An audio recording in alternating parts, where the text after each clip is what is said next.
Let's build this simple and responsive, stylish navbar together with only HTML and CSS. If you hover over the elements, there are these subtle animations. And just to demonstrate the responsivity, here you can see there is the burger icon, and this is the responsive navbar. It switches at 800 pixels. Apart from that, absolutely no icons needed. We'll figure everything out purely with CSS. Source code available in the description. So with that, let's get started. Alright, so here in VS Code, we have our basic index.html with the usual, only a title given. And in our CSS, again, as the usual, we imported the font style, reset the padding and margin of the body, gave it a height and width, and set all the other stuff, for example, the background image. Now to get started with our navbar, first we'll need a header. Inside this header, as you saw, we are going to have a logo in form of text. So let's create a div, give it the class logo, type whatever you want in that. Then we are going to need an input element, and this input element is going to be of type checkbox. This will be important for our responsivity. The ID for it will be nav toggle, and also give it the hidden attribute. This will mean that it won't get rendered in the actual page. Now, this will make sense in just a bit. Bear with me for a little more. So then let's create a nav element. And inside this nav element, we are going to have an unordered list. And each element is going to be a list element that contains an anchor element. I just quickly type out all the anchor elements that we need. We are done with this part, we can get on moving. And outside of the nav element, we are going to create a label. Now this label is going to be for the nav toggle. So since the input is already hidden, this label will be the visible one, and this is what's going to get clicked. Let's give it the class hamburger, and inside the label, let's create 3 divs and just leave it like this. Each div is going to be formatted as a line, and this is what's going to give us the hamburger look. So with that, we are done with our HTML. As you can see, here it is. It all comes down to styling with CSS. So in our CSS, let's style the header first. First of all, it's going to have a backdrop filter. And we are going to set a brightness of 70%. And apart from this, a blur of 10 pixels. There you can see it already picked up some of the colors from the background. The text color will be white. We make it take up 100% of the given space and a height of 70 pixels. Now to center everything, we are going to say display flex. This will align them in a row in itself. And then align items center. This will align them vertically to the center. And then we justify the content to space between. So it's going to push the elements from each other. And if I save this now, you can see the logo and those elements will get pushed to the side. Just like that. Let's work on the logo now.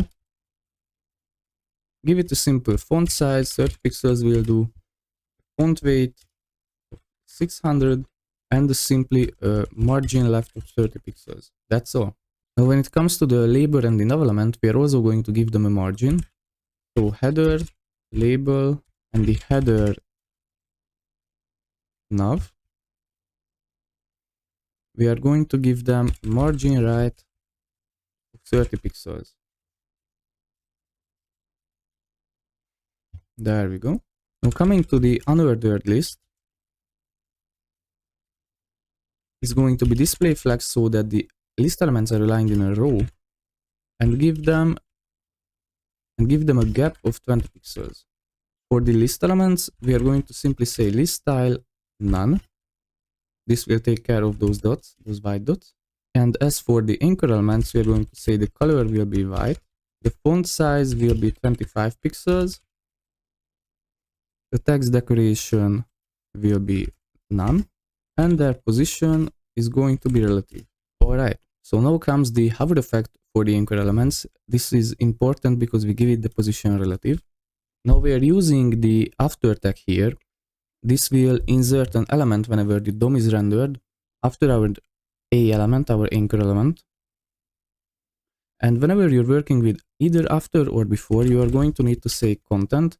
And then whatever you write in here will have an effect. If we don't want to show any text, we'll simply leave it blank.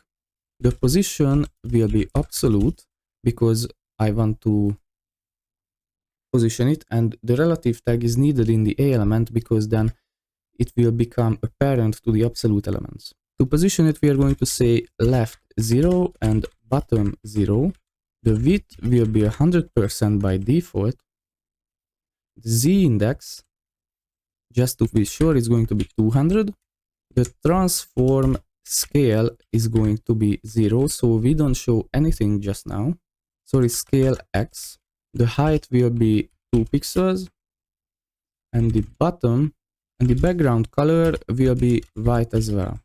We are going to set the transform origin property, which will say to from which position is it going to come out of during the animation. When I showed it to you in the introduction, you saw that it went from left to right. You will see why we set the transform origin in just a minute when we work on the hover effect of this. So we're going to say from the bottom right, that will be the transform position. And we are going to give it a transition for any transform values, 0.3 second long, and ease out.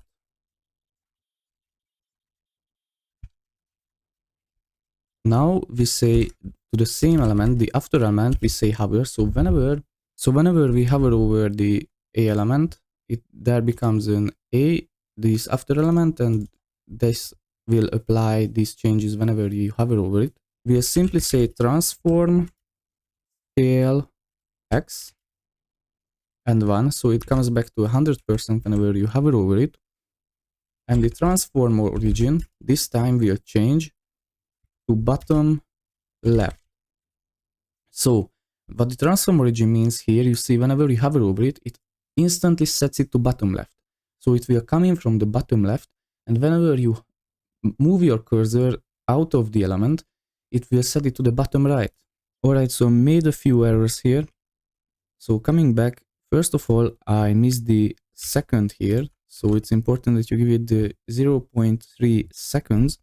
And then here, won't work because we said that if you hover over the after element, which is basically invisible, then trigger these animations. Well, no.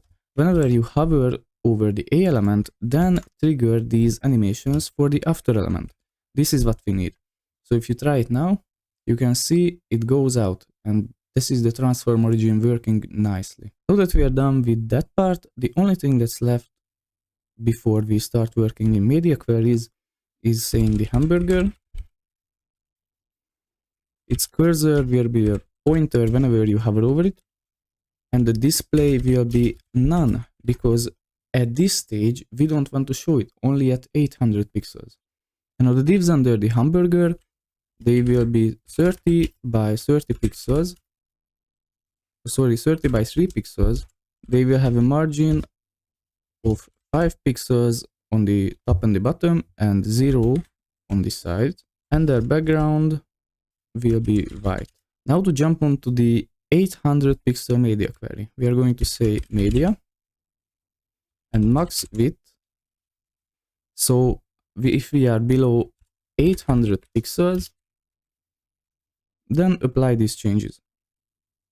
First of all, the hamburger is going to set back to the default display mode, which is block, so it's going to be visible. Then let's style the header nav, so the nav inside the header. The Z index will be 100. Its position will be absolute because then we can manipulate its position. The width will always take up 70% of the space. The height will be 100 viewport height units. We are going to say left and minus 100%. So this is going to hide it on the left side fully. The whole 100% of the nav elements will be hidden. We are going to offset it from the top by 70 pixels. Remember, the 70 pixels is what we set for the height of the navbar. We're going to give it a padding of 30 pixels. These are just some simple stylings. A transition, and here only a transition of 0.3 seconds. This will enable us the animation whenever we bring it back. Just in a minute. The background will be a linear gradient. First you give it the degrees. This will be 135 degrees. And then you give it the colors, the two colors that are going to be gradient. You can choose whatever you like here. Pay attention to the transparency that I've given. It's going to have a backdrop filter, simple blur of 10 pixels. And just to be sure, we are going to give it a WebKit backdrop filter as well. This is also going to be a blur of 10 pixels, so that it may work on other browsers as well, not just Chrome. As for the list elements, we are going to have display flex, and the flex direction will be column, because by default it's a row, but here we need them aligned in a column style. And the gap will increase to 20 pixels. We'll just increase the font size of the A elements. And now pay attention. This is how we solve it without CSS, the responsivity. So inside the header, the nav toggle which we've given, which is the input, if you come back here, it's hidden, you see. And here, whenever it's checked, then this means the siblings of the element which are after it.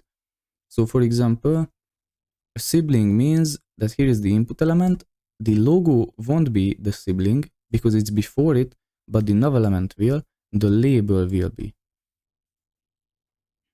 So whenever it's checked, the nav element should have a left of 0.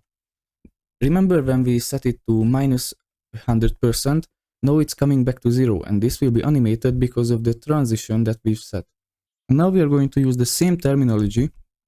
So whenever it's checked, so whenever we clicked on it, then now comes the hamburger, and inside the hamburger the div elements, and the first div element. Now inside this we are going to say rotate it by 45 degrees, and then also move it a bit by 6 pixels and 5 pixels. We'll do the same 2 more times. The second element is not going to have anything. It's going to have an opacity of 0, because an X has only across 2 elements, and we don't need the third element. So, but for the third sibling, we are going to rotate it by minus 45 degrees, and here 5 pixels and minus 6 pixels. So we are done. Let's get to testing it. You can see we've already worked this through, but if I press F12 to work on the responsivity, I come back to 800 pixels. As I slowly shrink it, you can see at 800 it switches. If I check this checkbox, because this is the label for the checkbox, then it actually gets checked. Then here you can see, because it was fully hidden, a minus 100% left, then it sets back to 0, and we've also set a transition of 0.3 seconds. Then it comes back smoothly. You can also see that the third or the middle development is hidden, and it forms an X. And on mobile, it always takes up only 70% of the given space. So no matter what I do, it will always stay responsive. Alright, so with that, this video is over. We've made a super navbar, only with CSS and HTML all explained. If you found value in this video, please drop us a like. Other than that, if you enjoyed it and would like to see more, please consider subscribing, and I'll see you in the next one.